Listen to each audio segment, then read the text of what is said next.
Ma femme m'a dit que je n'étais qu'un coparent, pas son vrai mari. Alors je suis resté silencieux. J'ai joué mon rôle et j'ai eu un geste qui a brisé son illusion de contrôle. Moi, Pierre, 36 ans, j'ai rencontré Camille, 34 ans, pendant notre deuxième année à la fac. Elle était une superbe étudiante en psychologie pleine d'opinions enflammées, surtout toujours à parler de briser les normes de genre, de démanteler le patriarcat et ce genre de choses. J'étais plus pragmatique, étudiante en commerce, travaillant 2 petits boulots pour ne pas avoir de dettes. Même si nous étions différents, le déclic s'est fait. Sa passion m'attirait au début et elle semblait apprécier ma stabilité. On est sortis ensemble pendant la fac, on a emménagé ensemble après le diplôme, puis on s'est mariés à 27 ans. On a eu des jumeaux, un garçon et une fille, Lucas et Chloé, quand j'en avais 29. Après la fac, j'ai décroché un poste dans un cabinet financier à Paris. Je bossais comme un dingue des heures folles, souvent tard, ramenant du boulot à la maison le week-end. Finalement, je suis devenu gestionnaire de portefeuille senior. C'était bien payé mais épuisant. Pendant ce temps, Camille changeait de carrière tous les ans. Elle a commencé en RH, puis a tenté le marketing avant de se lancer comme rédactrice indépendante sur les questions féminines. Cette dernière activité n'a jamais vraiment rapporté, mais elle disait que c'était sa passion et que je devais soutenir ses rêves. Son blog est devenu son identité. C'était tout sur l'émancipation des femmes, sortir des attentes de la société, reconnaître les schémas toxiques. L'ironie de tout ça ne va pas tarder à apparaître. Pendant que je construisais ma carrière et que je soutenais la famille, elle allait à des événements de réseautage des cercles de femmes et animait son blog que peut-être 50 personnes lisaient. Disait, je ne veux pas paraître amère, mais avec du recul, je faisais la plupart des tâches à la maison aussi. Me lever pour les enfants, préparer le petit déjeuner, aider aux devoirs, aller aux réunions à l'école. Pas parce que j'étais un père extraordinaire, mais parce qu'il fallait bien que quelqu'un le fasse. Et elle était toujours trop occupée à se trouver. Voilà où on en était quand tout a basculé. Moi travaillant 50 à 60 heures par semaine, gérant presque toute la parentalité pendant qu'elle développait sa marque et se plaignait de mon manque de disponibilité émotionnelle. Tout s'est passé un mardi soir banal. Rien de spécial ce jour-là. Je venais de coucher les jumeaux après 12 heures de boulot. J'étais crevé, mais j'avais quand même aidé Lucas pour son exposé de sciences et lu l'histoire préférée de Chloé avant qu'il s'endorme. Je suis descendu et j'ai trouvé Camille dans la cuisine en train de rincer une assiette. Je pensais à regarder un épisode de série ensemble avant d'aller dormir, une des rares choses qu'on partageait.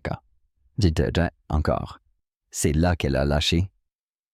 T'es rien de plus qu'un coparent pour moi, Pierre, pas mon vrai partenaire. Coup de massue. Tu sais cette sensation où tout l'air quitte ton corps d'un coup? Là, c'était pire, bien pire.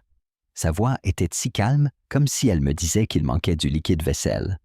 Pas comme si elle jetait 10 ans de mariage à la poubelle en une phrase.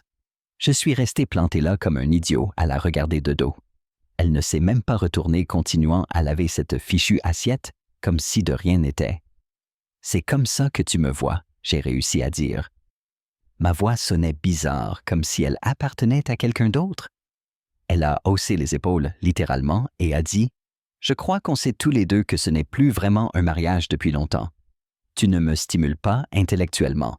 Tu ne comprends pas ce dont j'ai besoin en tant que femme aujourd'hui. » Le pire, ce n'était même pas ce qu'elle disait. C'était la manière. Pas d'émotion, pas de regret, rien.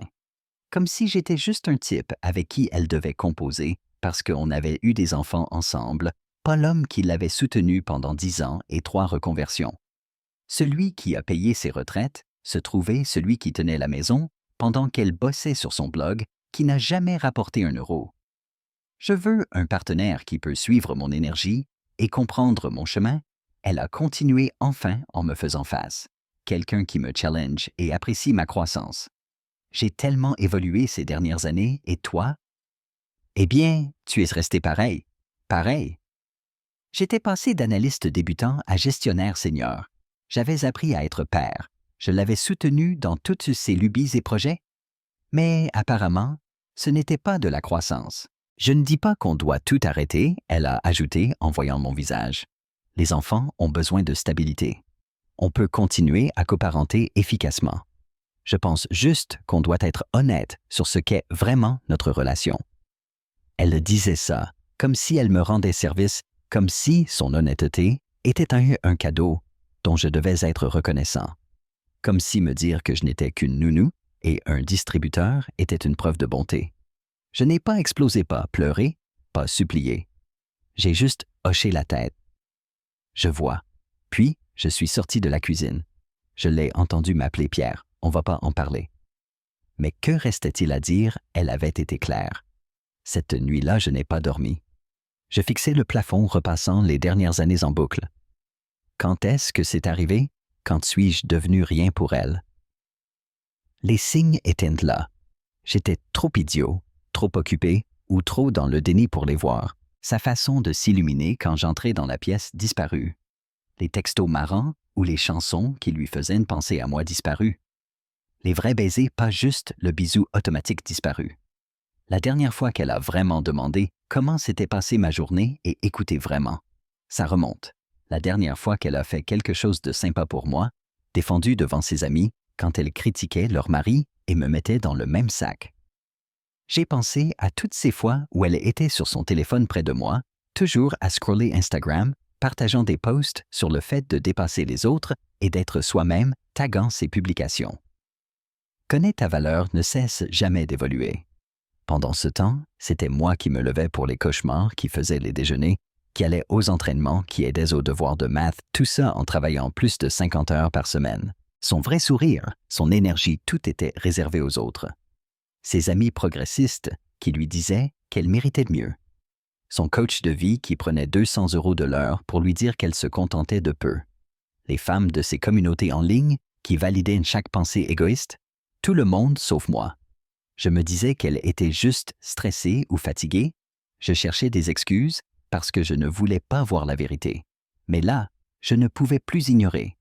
Elle n'était pas tombée hors d'amour en une nuit. Elle me montrait depuis des années que je n'étais qu'une commodité à ses yeux. Je ne voulais juste pas le voir.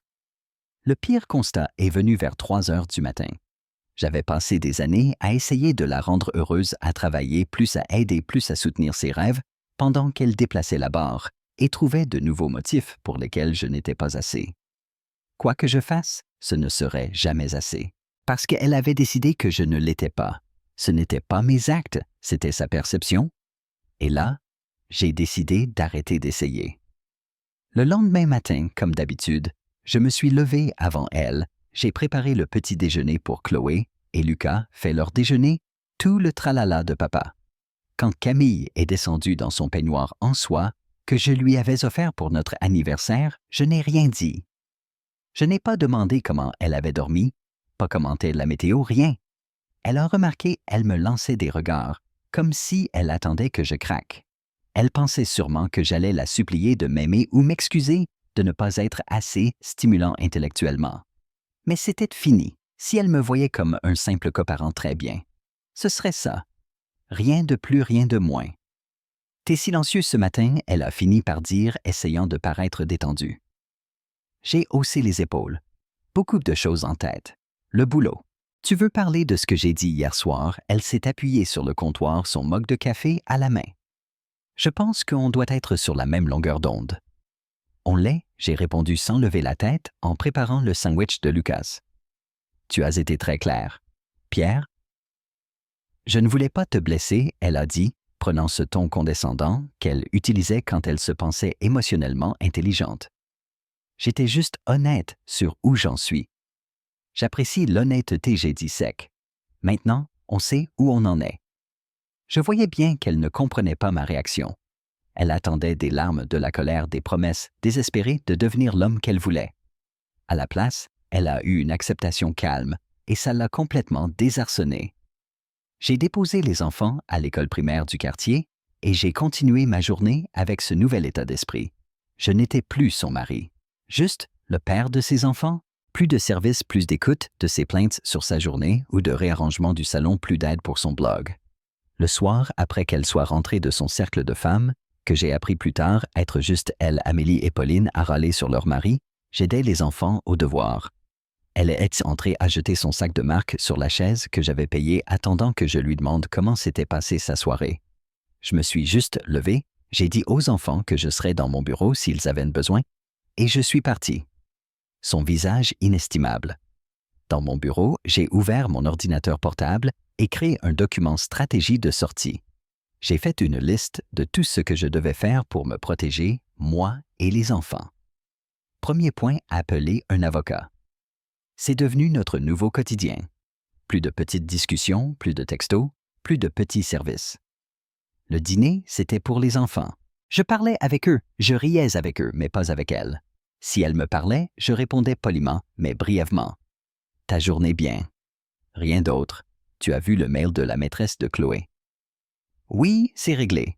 Fin de la discussion. J'ai commencé à organiser mes propres week-ends. Parfois, je sortais les enfants sans même lui dire où on allait. Elle envoyait des textos, j'attendais 1 heure avant de répondre. On est sorti avec les enfants, on rentre plus tard. J'ai commencé à prendre soin de moi. Camille m'avait déjà fait des remarques sur mon apparence depuis la naissance des enfants, même si c'était moi qui me levais à 5 heures pour bosser, avant qu'ils se réveillent, préparer les petits déjeuners, faire tourner la maison. Mais sur ce point, elle avait raison, je m'étais négligé. Je suis donc allé à la salle de sport le midi, j'ai mangé mieux pris une nouvelle coupe, acheté des fringues à ma taille. J'ai perdu 15 kilos en quelques mois, gagné du muscle. Rien de spectaculaire, juste pour moi, pas pour la séduire. J'ai aussi renoué avec des amis que je n'avais pas vus depuis longtemps. Déjeuner avec des potes de la fac ligue de basket le week-end. J'ai recommencé à vivre comme quelqu'un qui avait une vie hors d'être le mari de Camille ou le papa des jumeaux. Le premier samedi où j'ai emmené les enfants seuls, elle était assise sur le canapé, en rentrant feignant de regarder son téléphone, mais en fait, elle matait des vidéos sur poser ses limites avec les hommes ou quelque chose dans le genre. Où vous étiez, elle a demandé faussement détendue. Dehors, j'ai répondu en posant les clés. Les enfants voulaient sortir, on est parti. Sa bouche s'est pincée. Ça m'aurait fait plaisir de savoir. En tant que mère, je devrais être informée d'où sont mes enfants.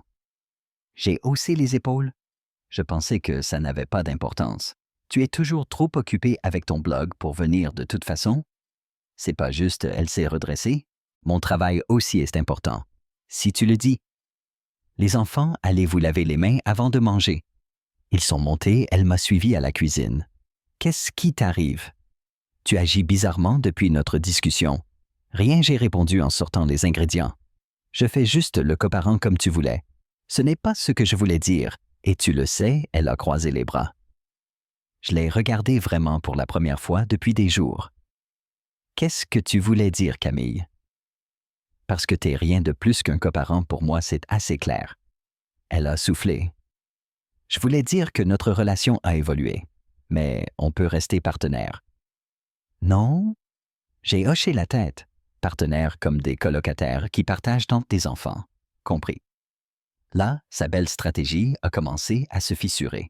Elle pensait pouvoir se détacher émotionnellement du mariage, me traiter comme un distributeur et une babysitter, mais garder les bénéfices du mari quand ça l'arrangeait. Elle commençait à réaliser que ça ne marchait pas comme ça. J'ai consulté un avocat discrètement pour savoir où j'en étais légalement. Surprise, l'avocate pensait que j'avais de bonnes chances d'obtenir au moins la garde alternée, voire plus vu mon implication. Elle m'a conseillé de tout documenter, chaque événement scolaire où Camille n'était pas là, chaque rendez-vous médical, chaque fois que j'aidais aux devoirs. J'ai créé un journal détaillé, gardé les mails des profs qui s'adressaient à moi parce qu'ils savaient que j'étais le parent réactif. J'ai tout gardé au cas où. J'ai aussi commencé à mettre de l'argent de côté sur un compte que Camille ne connaissait pas. Pas pour cacher des biens, tout serait transparent au divorce si besoin, mais pour avoir des ressources, rien qu'à moi. L'avocate m'a rassuré, c'était légal tant que je n'utilisais pas les fonds communs. Ça a pris un moment, mais Camille a remarqué le changement. Elle a essayé de lancer des discussions, de parler de sa journée ou d'un truc qu'elle avait lu. Je hochais la tête ou répondais d'un mot. Elle a essayé de s'habiller plus sexy. Trop tard. J'ai aussi remarqué qu'elle s'intéressait soudain à mes projets. Quand j'ai dit aux enfants que je pensais les emmener skier cet hiver, elle a lancé « Ça a l'air sympa. J'ai toujours voulu apprendre à skier. » J'ai hoché la tête, continué à parler à Chloé et Lucas, ignorant son envie de s'inclure. Un soir, 6 semaines après ce nouvel équilibre, Je lisais sur le canapé quand elle s'est assise à côté de moi plus près qu'en des mois. Tu as perdu du poids, elle a constaté en me détaillant. Oui, j'ai dit sans lever les yeux. Tu as bonne mine, sa voix a baissé. Vraiment bonne mine. Merci, toujours sans lever les yeux. Pierre, elle a posé sa main sur mon bras. On peut parler. J'ai l'impression qu'il y a un mur entre nous. J'ai enfin levé les yeux. Tu veux parler de quoi? De nous, dit-elle, soulagée d'avoir mon attention. J'ai l'impression que tu t'es complètement retiré de moi. Je respecte juste les limites que tu as fixées, j'ai dit calmement. Tu as été clair sur ce que je suis pour toi. Je m'adapte. Je crois que tu as mal compris ce que je voulais dire. Elle a reculé. Je n'ai jamais voulu dire que je ne tenais pas à toi ou à notre relation. J'ai fermé mon livre. Tu voulais dire quoi alors? Quand tu dis que je suis rien de plus qu'un coparent, quelle autre interprétation? Je devais avoir elle a buté. Je voulais juste être honnête sur mon sentiment de déconnexion. Je ne voulais pas que ça reste comme ça pour toujours. J'ai eu le temps d'y réfléchir? Tu avais raison, j'ai dit en me levant. On est juste coparents, c'est tout ce qu'on doit être pour Chloé et Lucas. Je suis parti, la laissant là. Pour la première fois, c'est elle qui regardait l'autre s'éloigner. Un soir, elle est se rentrée énervée après avoir vu une publication d'Amélie sur des vacances romantiques. J'étais dans le salon livre en main, en meilleure forme que depuis des années. Elle est restée plantée, comme si elle attendait que je la remarque. Tu es bizarre depuis des semaines, elle a dit. J'ai levé la tête. Bizarre comment? Je sais pas, distincte. Comme si tu ne faisais même plus d'efforts pour notre couple. J'ai fermé mon livre. C'est pas ce que tu voulais. Elle a cligné des yeux comme si je l'avais giflé. Quoi, tu as dit qu'on était juste coparents? J'ai rappelé voix neutre. Donc voilà ce que je fais. Le reste est secondaire, non? C'est pas ce que ton cercle d'empowerment prône être soi-même. Elle m'a juste fixé bouche entr'ouverte, puis rien. J'avais compris. Elle ne s'attendait pas à ça. Elle pensait que je courais après elle, que je supplierais, que je chercherais à la reconquérir, alors qu'elle me traitait comme un rien. À la place, je lui ai donné exactement ce qu'elle voulait. Et maintenant, c'est elle qui était perdue. C'est pas ce que je voulais, elle a soufflé. Je voulais qu'on travaille sur notre couple, pas qu'on abandonne. Drôle de façon de le montrer, j'ai dit. Dire à quelqu'un qu'il n'est qu'un coparent, ça donne rarement envie d'investir émotionnellement. J'étais frustré, elle s'est assise en face. J'avais l'impression que tu ne m'écoutais pas quand je parlais de mon mal-être. Maintenant, je t'entends très bien, j'ai dit. Message reçu. Elle m'a fixé longtemps.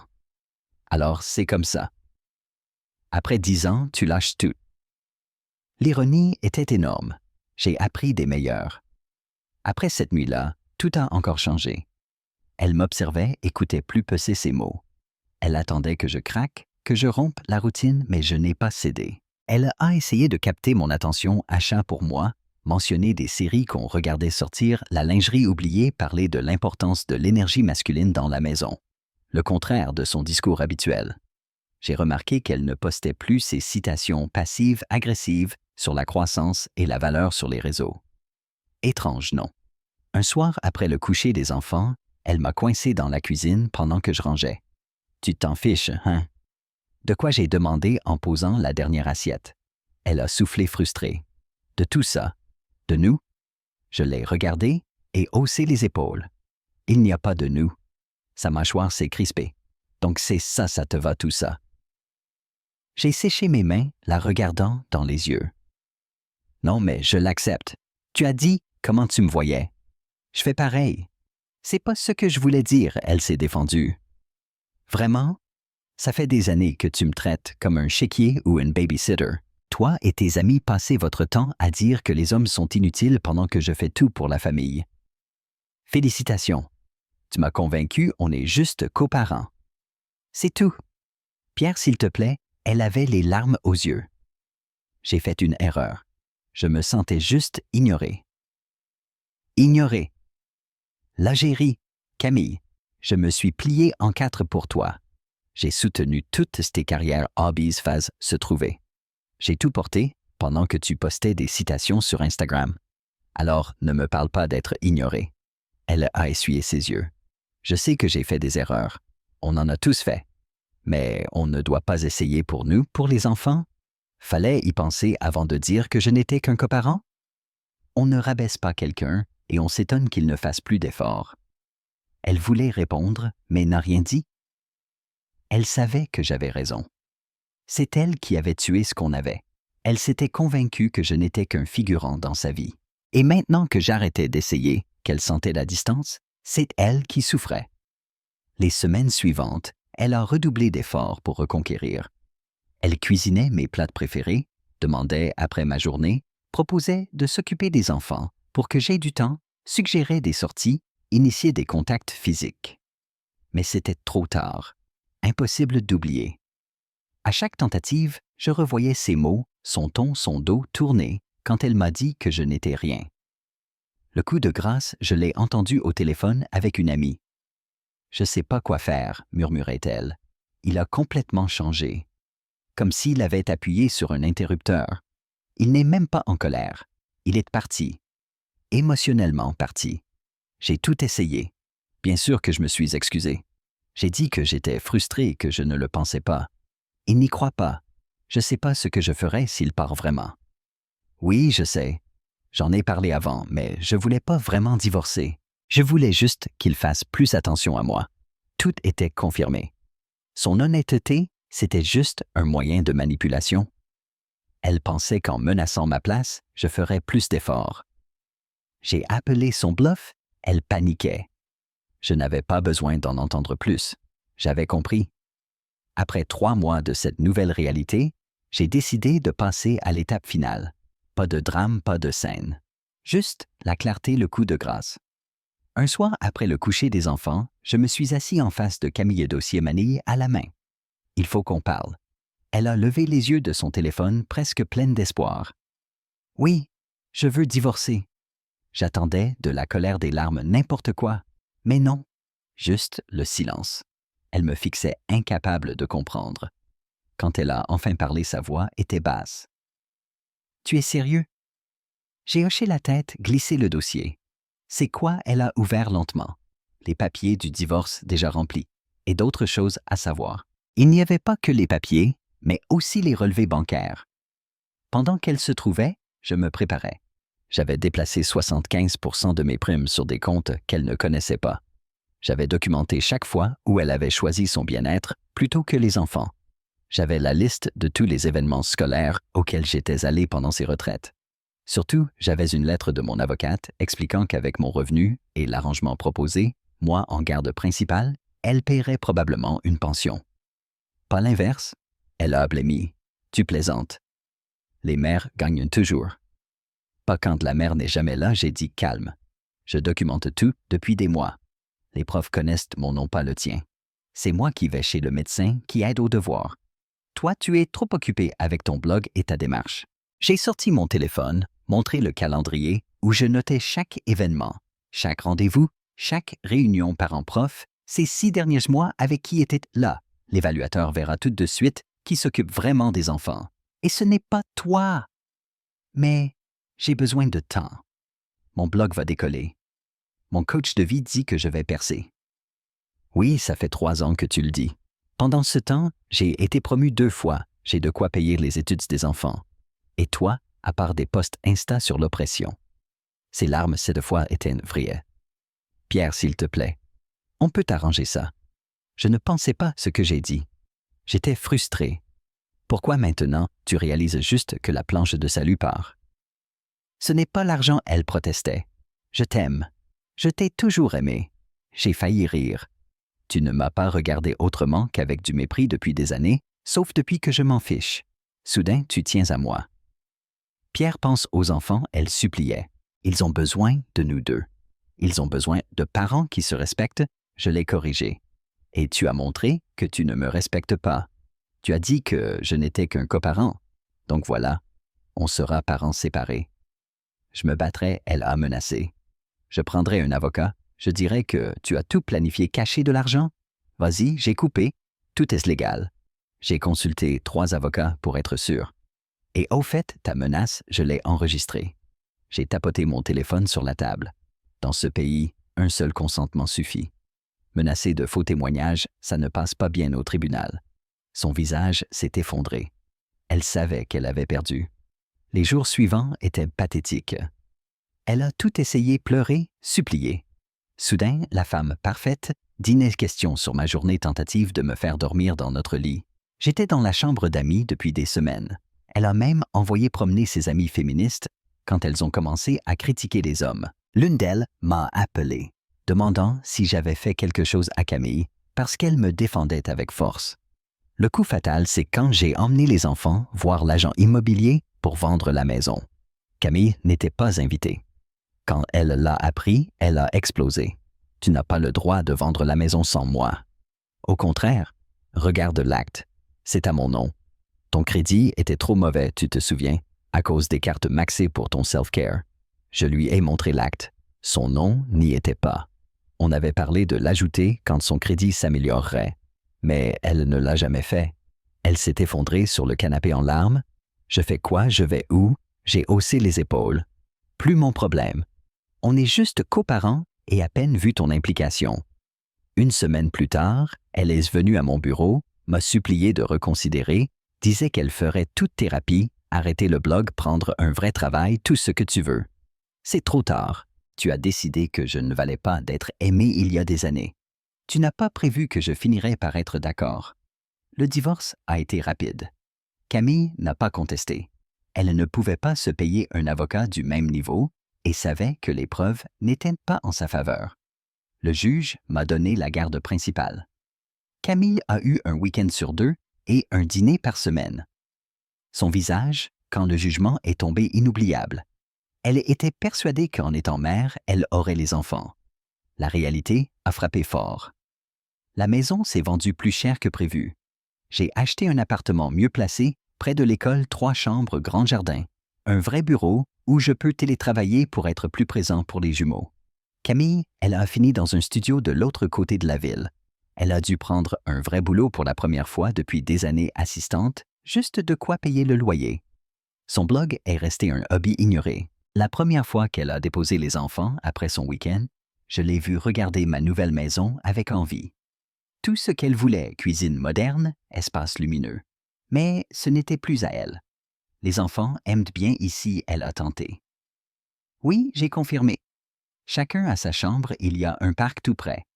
Elle a hoché la tête mal à l'aise. Pierre, j'ai beaucoup réfléchi. J'ai fait une énorme erreur, la plus grosse de ma vie. Je t'ai pris pour acquis et je le paie chaque jour. Je l'ai juste regardé. Oui, tu le payes. Il y a une chance pour qu'on essaye encore pour les enfants. Pour nous, regard suppliant. J'ai secoué la tête. Il n'y a plus de nous, Camille. Souviens-toi, on n'est que coparents. C'est tout.